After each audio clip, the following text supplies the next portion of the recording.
Welcome back, episode 3 of the World Record Challenge. We are still at the Overlander Roadhouse, and this is where our real adventure begins. So today we have an out and return to Steep Point, the most western point of Australia. We'll stay here tonight again, if we make it back in time. If not, we've got our camping gear before heading down south. The guys here have been incredibly welcoming. These flies are doing my heading already. So stay tuned and see how it goes.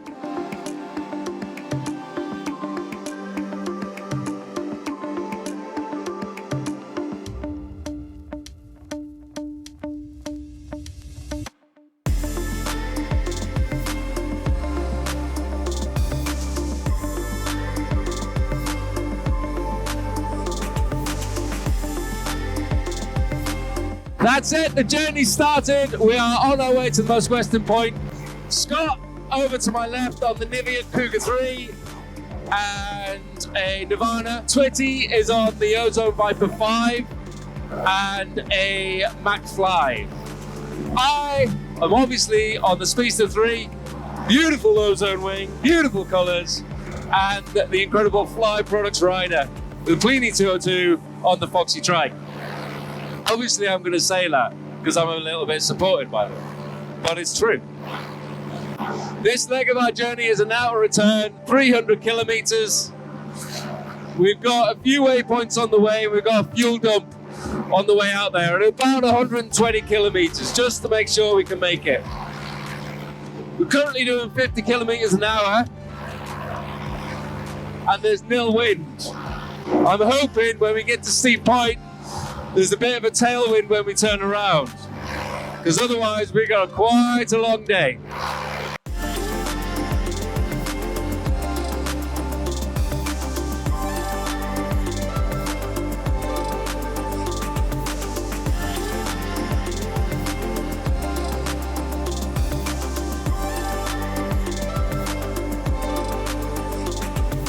Look at this road. You're not going to be able to tell on the camera, but it literally just disappears off onto the horizon. Thankfully, there's quite a few cars here, even at this time in the morning. But man, there's going to be some places in Australia, roads like this, and no support around. It's all part of the adventure. Okay, we're approaching our first stop. We've stashed the fuel over there somewhere. Yeah, I'll go for the road.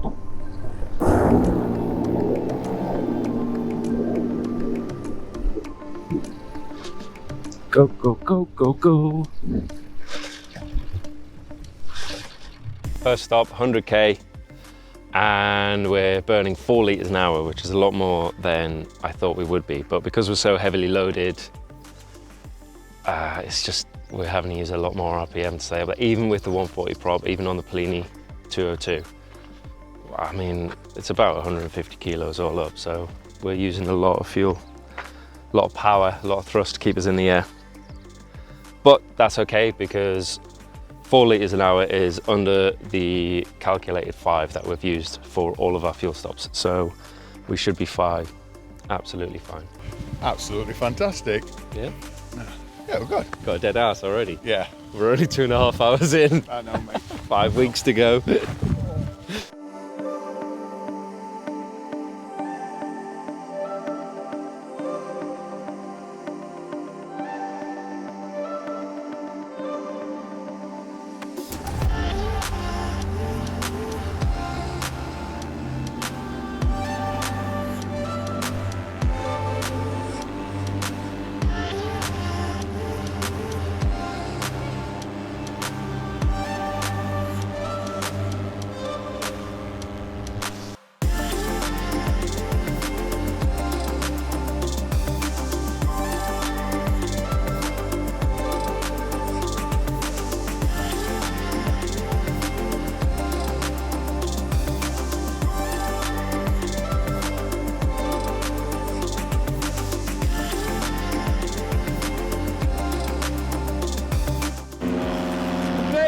To the western point of Australia, the most western point of the mainland.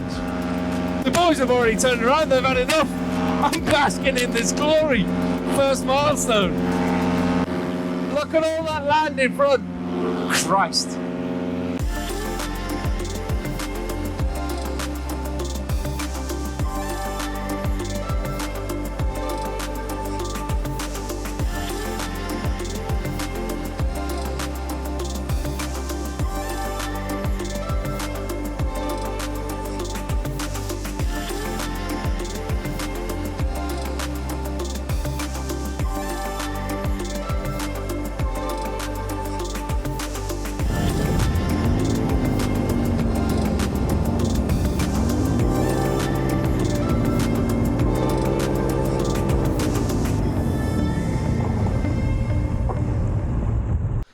Oh man, okay, so we've just had a nightmare trying to sort through Scott's battery.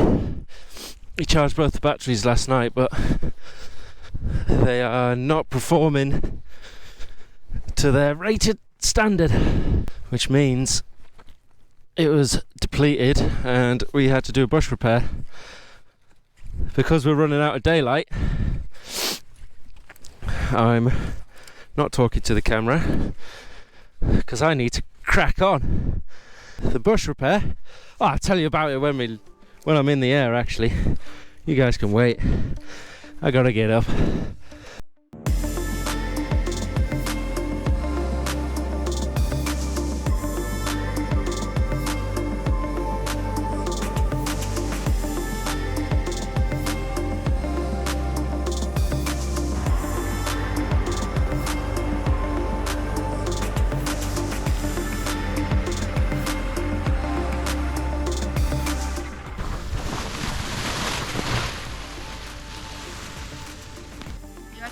Yeah? You know where you are? Yeah, this is where we took off from this morning. That was cool. But we didn't think we were going to make it back. That was cool. It's day 3. Unfortunately, yesterday was a complete write-off. It was just raining all day. However, the day before that, our first day of the trip, we made incredible progress. We were flying for over 10 hours, flying for over 7 hours, but it was a 10-hour day. And we made 330 kilometers progress, so really good day. It wasn't without any issues.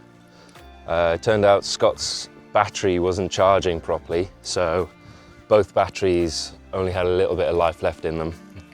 And Twitty and I had to wire them together without solder, without anything like that, and then plug it back in, which managed to get us back home, which was quite a surprise. Civil twilight in Australia was 6:24 and we landed at 6:16. So pushing it close, and we won't be doing that again for sure. The GoPro makes it look a lot worse than it actually was. And some of the guests here were a bit confused when we landed, as you can see by the video, or hear by the video, should I say. But yeah, we made it and we're all ready to go. Today's plan is to head down to Kalbarri and across over to Northampton. So the total distance is 250 kilometers. We got a bit of a headwind today and we need to assess the weather when we get to our next fuel stop, because there's a chance that it could be too strong. Kalbarri is quite a built up area and the site we've picked is good, but there's trees, there's buildings around, so we don't want to get caught out by any rotor. So that's the plan. Let's get on with it.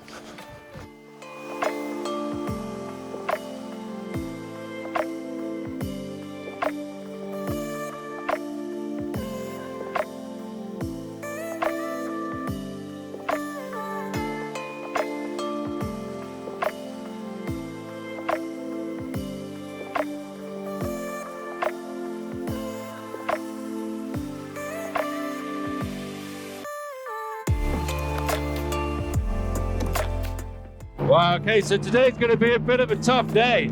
Okay, the wind's cross. One of them's telling me it's cross. I tend to believe the Flymaster a bit more. And then one of them's saying it's head on. We are meant to be getting a slightly crosswind, which means due to ground shear, we should be flying low, but it's a bit turbulent as well. We got gusts coming through. See my speeds varying from like 48 to 30. just as we're flying along.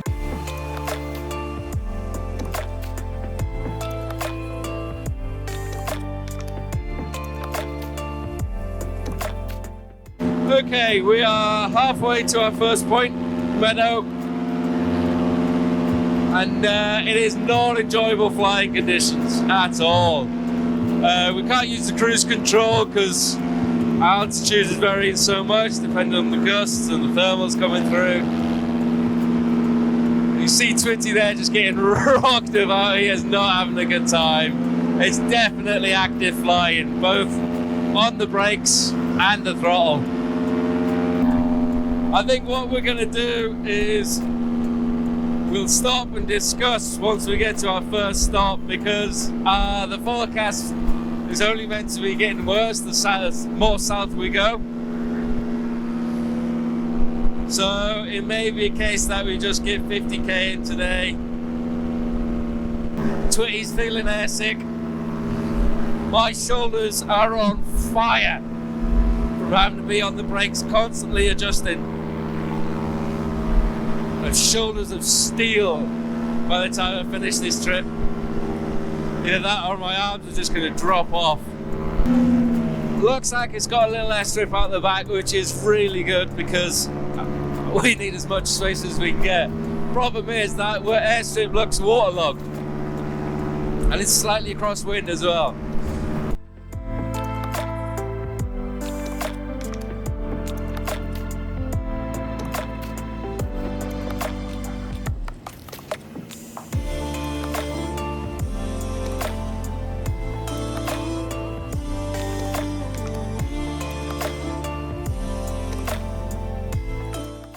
Not in the puddle!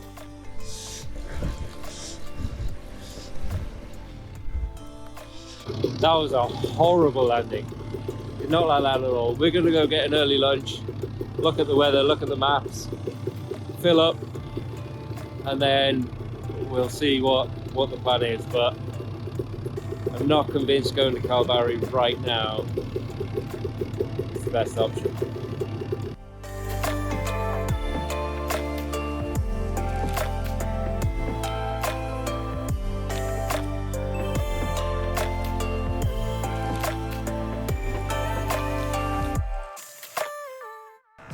So Twitty and I have been stood here for about 20 minutes trying to decide whether it's worth taking off or not, which is probably a good indicator that we shouldn't be taking off. We set a cut-off time of 2 o'clock because otherwise we won't make it, and it's fast approaching. I can't deal with this hair. Oh my God. You're looking at that cloud straight above you there, look, Rach. Just telling me I love my wife and I want to survive. Look how fast that's going. Yeah, mate, that's fast, that's fast. Yeah, I think we'll stay here for the night. I'm absolutely gutted. What, 3 days in? It's going to be, yeah, no, it's 3 days in. So we're 3 weeks in and we've done 400k. I could have walked it faster. Oh, bloody wind. So the issue is that... My wife's going to leave me. Apart from that, after tomorrow, 4 days of bad weather are coming through on the west coast, so we'll be stuck here for another 4 days. So we've really got to try and make the most of tomorrow now. Oh well, see you tomorrow. So the wind here is pretty good at the minute, but we can't set off yet because the wind in Kalbarri is way too strong. And with our landing options there, it's just going to pick too much rotor.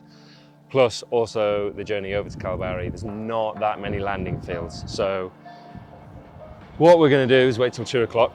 By 5 o'clock in Kalbarri, it dies down loads and it'll be perfect for landing. So we set off here at 2. By the time we get there, weather will be perfect. So for now, just chilling at the Billabong Roadhouse, listening to a lot of country music and drinking a lot of coffee. Time is about, what, 10 past 2?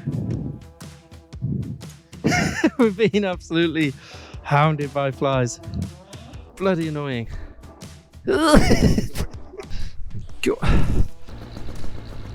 That's a bit tight.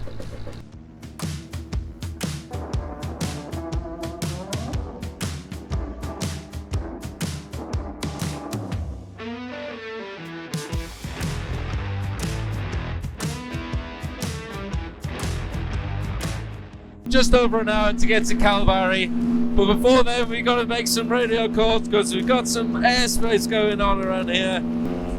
The biggest problem that we've got, our VHF radios pick up the frequency of the engine, which means no one can understand me or hear me if I make it. So, I've got to climb up, kill my engine, wait a second for the call, and then start my engine again.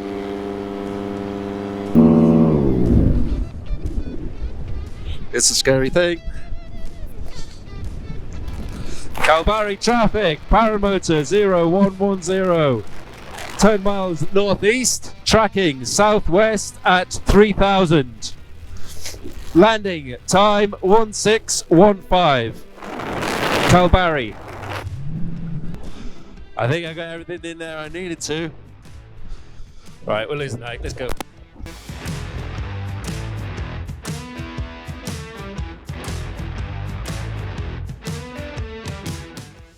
I haven't had a chance to appreciate any of this scenery properly. I just keep getting nervous about aircraft and trying to make transmissions. How far out are you? Calvary traffic. Calvary traffic, paramotor 0110, 5 miles west, landing on coastline. Okay, both of them are aligning, both saying 25k an hour. Yeah, cricket pitch.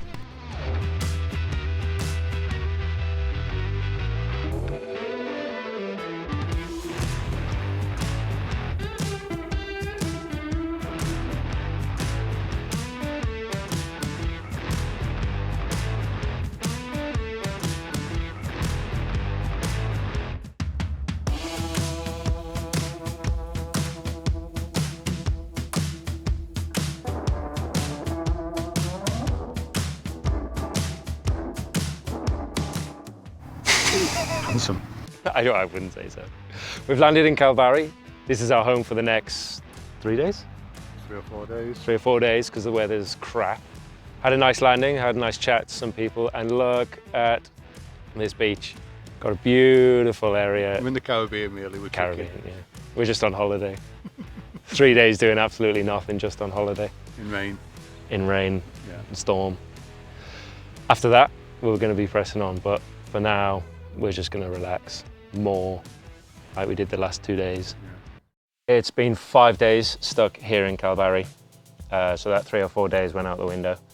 It's been howling with wind and rain, and when it's not raining, we've had a chance to get out to Calvary National Park, have a look around, be some proper tourists. We've carried out some maintenance, and apart from that, just relaxed. Doesn't feel like that big adventure that I was hoping it would be, because all we've done at the minute is kind of just relaxed. We've flown about 450k, and the first day was the most adventurous we've had.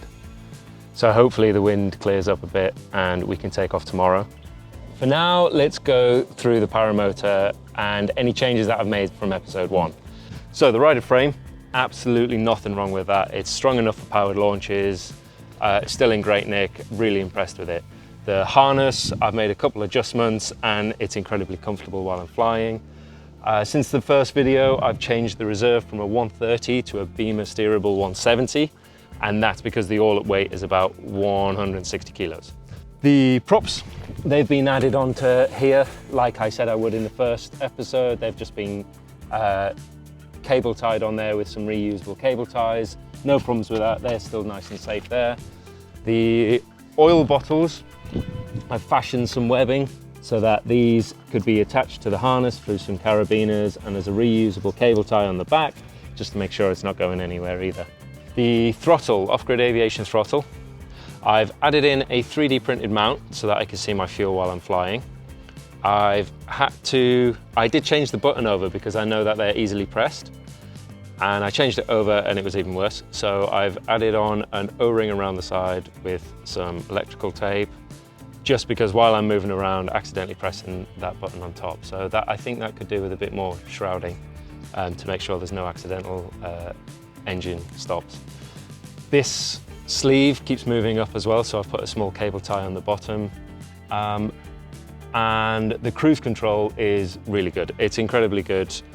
When you're moving around, the engine RPM varies a little bit. That can be expected from any cruise control because it's a cable operated system. But overall, really happy with it. I do prefer the Fly Products ergonomics. It's hard to take a wrap in this thing. It's a little bit of a faff to press the kill switch sometimes, even though it's easily pressed when you don't want it to. So I do prefer the Fly Products for that, but otherwise I think it's definitely the best thing for long adventures. The biggest surprise of all has actually been the engine. So I think I can admit now that I really did not want to fly a Polini. There's been a lot of rumors, a lot of history with Polini engines that they've not been that reliable. This one, I'm getting more and more comfortable with. The temperatures have been running perfectly well, and I think it's all about setting the engines up right in the first place. And yeah, they start so easily. I'm just so impressed with it. Hopefully I haven't spoke too soon. Fingers crossed I haven't spoke too soon. We've still got a long way to go, but I'm getting a lot more comfortable with the engine, a lot more confident in it. Moving back around to the fuel tank, what I've done is I've added in these quick release adapters here. Now I did have two in, but it started leaking and even the spare started leaking, and I do not want to risk air getting into the fuel line. So that one was quickly removed, and that just means it's easy to get into the bag underneath, the BG bag that I've got under there. The only other thing to say is about the trike. So the trike itself, I absolutely love it. It's lightweight, it's easy to use, it's comfortable to fly, ergonomics of it are really nice. But when you load up the wing with 160 kilos in total weight and have a little bit of a heavy landing, it doesn't like it so much. So I did end up bending one axle on a landing, and it was the first landing that I had here. It wasn't a heavy landing, but it was a little bit of a heavy landing, and that caused the axle to bend. Thankfully, there just seemed to be some metal poles out the back of the Overlander Roadhouse. So Twitty and I worked through that, sourced a grinder from some people that were staying there, and managed our first bush repair before the adventure even started. And now the trike is stronger than ever, and it would be strong enough in the first place had I not loaded it with 160 kilos and had a bit of a heavy landing. So if you are flying the Foxy trike, don't fly at 160 kilos. The prop, the 140 prop, really efficient.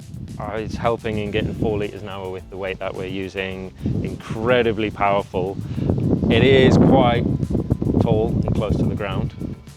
So I have nicked a little bit and had to use my prop repair kit already.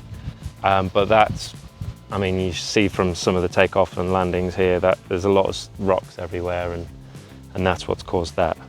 So all in all, I am incredibly impressed with the rider, mainly the Polini, and that it's behaving so well.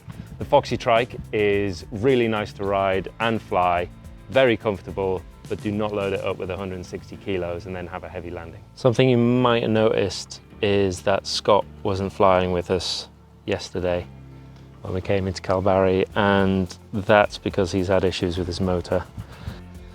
Unfortunately, those issues can't be resolved, which is a huge shame. I'm absolutely gutted because he's the one who's put most of the work into this with all the planning, getting us over here, everything like that. So I'm absolutely gutted for him. But he has been down to Perth, he's come back up, he's in Kalbarri now, and he's gonna carry along with us in the car. So not supporting us, it's still unsupported, though in the back of our minds we will know Scott will be there to pull us out of any real situation that we need him. So hugely gutting for Scott, and it will just be Twitty and I flying from now on, but at least Scott's still part of the journey in the car. So I think I'll leave it there for this video, mainly because I don't think my phone can handle any more in this edit. If you've liked the video, please like, comment, subscribe, share it around, whatever you feel is necessary to do. It's all very much appreciated. The live track will be going again live tomorrow, and send us some messages. Hopefully we'll be able to get some decent distance in tomorrow, and it's cleared up for a week. So the following days we should make some real progress and start getting into that adventure again. Thank you very much.